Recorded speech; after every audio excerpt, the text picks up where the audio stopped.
भंडारा जिल्ह्यातील लाखनी शहरात स्नेहांकित पोळा मंडळ यांच्यातर्फे चिमुकल्यांचा तान्हा पोळा साजरा करण्यात येत असून यावर्षी शेतकऱ्यांचा चिमुकल्याने सुंदर देखावा तयार करत शेतकऱ्यांची भूमिका या माध्यमातून दाखवण्याचा प्रयत्न केला आहे।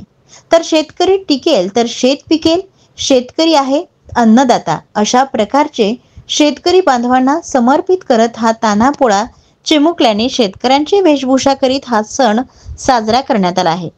हजारोच्या संख्येने चिमुकल्यांनी सहभाग घेतला असून त्यांना बघण्यासाठी एकच गर्दी नागरिकांनी व पालकांनी केली आहे।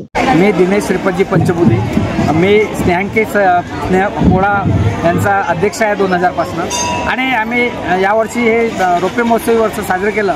यामध्ये आमची थीम होती की आता जी काय शेतकऱ्यांचे जे प्रश्न आहेत ते प्रश्न यावेत आमच्या या पोळ्याच्या माध्यमातून आणि लोकांपुढे मांडावेत म्हणून आम्ही ती थीम ठेवलेली होती आणि लहान चिमुकल्यांनी आपल्या नंदीबैलाच्या माध्यमातून ते थीम साकार केली आणि बऱ्याच शेतकऱ्याच्या जीवनावर असणारे जे प्रसंग आहेत त्याच्याबद्दल त्यांनी प्रकटन केलं आणि शेतकऱ्यांना काय काय गोष्टीची आवश्यकता आहे, शेतकऱ्यांसाठी काय केलं पाहिजे या दृष्टीने त्यांनी थीम तयार करून आम्हाला दाखवलं आणि आम्ही त्या पद्धतीनं त्यांना बक्षिसं दिली आणि लोकांनी आम्हाला खूप मोठं सहकार्य केलं। असे सहकार्य नेहमी लाभावं म्हणून आम्ही त्यांना प्रदर्शित केलं आणि लोकांनी पण आम्हाला त्यामध्ये सहकार्य केलं। शेतकऱ्यांचे सगळे प्रश्न आम्हाला त्या नंदीबैलाच्या थीममधून दिसून आला, सजावटीमधून दिसून आला।